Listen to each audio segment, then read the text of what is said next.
En el contexto de la lección de esta semana, titulada Milagros alrededor del lago.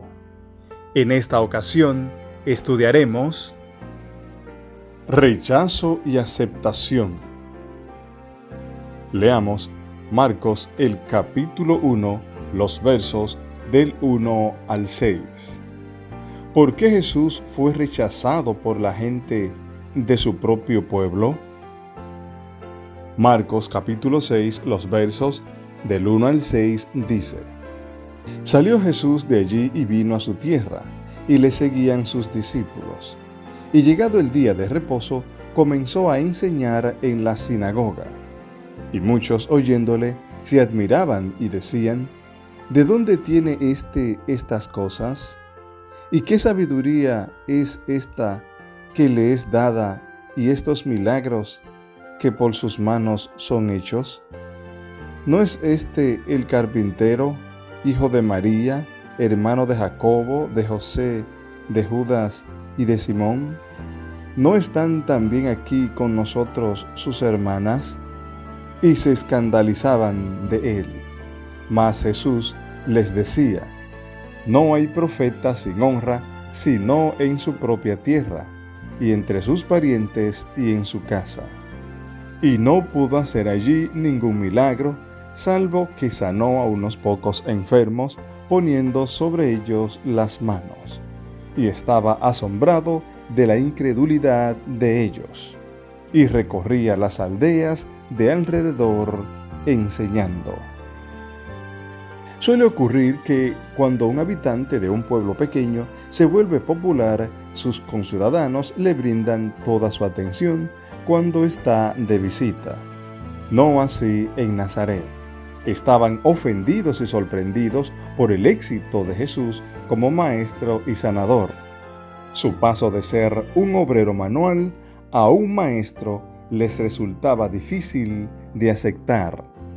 Otra razón para la aminosidad de ellos pudo haber sido el hecho de que realizó la mayoría de sus milagros en Capernaum. Además, él ya había tenido un desacuerdo con su familia. Leamos Marcos el capítulo 6, los versos del 7 al 30. ¿Qué contraste existe entre la misión de los 12 apóstoles y la decapitación de Juan el Bautista? Marcos capítulo 6, los versos del 7 al 30 dice: Después llamó a los 12 y comenzó a enviarlos de dos en dos, y les dio autoridad sobre los espíritus inmundos.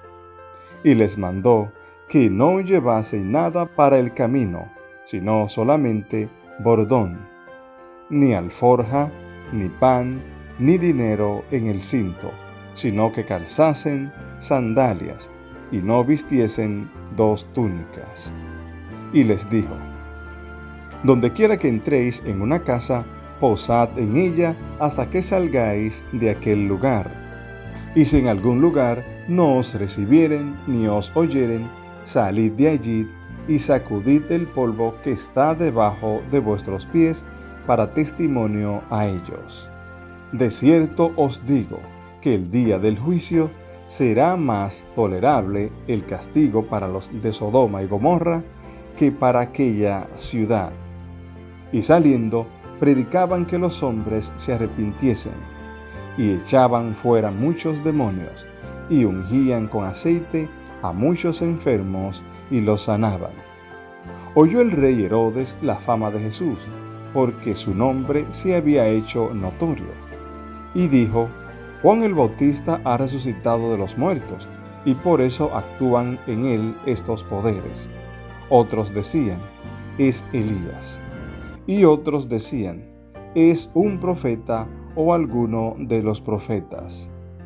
Al oír esto, Herodes dijo: Este es Juan, el que yo decapité, que ha resucitado de los muertos. Porque el mismo Herodes había enviado y prendido a Juan, y le había encadenado en la cárcel por causa de Herodías, mujer de Felipe su hermano, pues la había tomado por mujer. Porque Juan decía a Herodes: no te es lícito tener la mujer de tu hermano. Pero Herodías le acechaba y deseaba matarle y no podía, porque Herodes temía a Juan, sabiendo que era varón justo y santo, y le guardaba a salvo. Y oyéndole que quedaba muy perplejo, pero le escuchaba de buena gana. Pero venido un día oportuno, en que Herodes, en la fiesta de su cumpleaños, daba una cena a sus príncipes y tribunos y a sus principales de Galilea, entrando la hija de Herodías, danzó y agradó a Herodes y a los que estaban con él a la mesa. Y el rey dijo a la muchacha: «Pídeme lo que quieras, y yo te lo daré».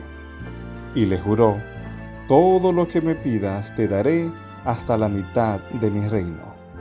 Saliendo ella, dijo a su madre: «¿Qué pediré?». Y ella le dijo: «La cabeza de Juan el Bautista». Entonces ella entró prontamente al rey y pidió diciendo: «Quiero que ahora mismo me des en un plato la cabeza de Juan el Bautista».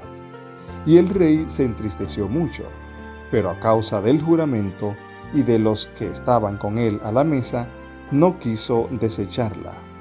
Y enseguida el rey, enviando a uno de la guardia, mandó que fuese traída la cabeza de Juan.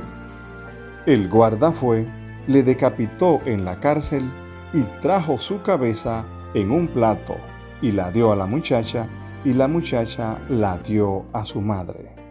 Cuando oyeron esto, sus discípulos vinieron y tomaron su cuerpo y lo pusieron en un sepulcro. Entonces los apóstoles se juntaron con Jesús y le contaron todo lo que habían hecho y lo que habían enseñado. Esta es la tercera historia sándwich en Marcos. La misión de los 12 apóstoles, consistente en llevar el mensaje de Jesús a todas partes, se encuentra en abierto contraste con la encarcelación y el silenciamiento de Juan el Bautista. A los discípulos se les dice que viajen sin equipaje y que dependan de otros para su sostén. Esta estrategia hace que los misioneros precisen de las personas a las que sirven, lo que los ayuda a vincularse con quienes necesitan su mensaje. Pero el Bautista no tenía un vínculo tal con Herodes y la familia de éste. La muerte de Juan se describe de una manera impactantemente detallada a medida que la conspiradora Herodías se aprovechaba de su ambivalencia y la lujuria de Herodes. La hija de Herodías añade al escandaloso plan con su grotesca solicitud de que la cabeza del Bautista le fuera traída en un plato. El acallamiento de la voz estentórea del Bautista ocurre mientras los 12 apóstoles proclaman su mensaje de arrepentimiento, así como lo había hecho antes Juan. La muerte de Juan presagia la de Jesús. Juan es ejecutado, sepultado y reportado como resucitado de entre los muertos, como ocurriría con Jesús.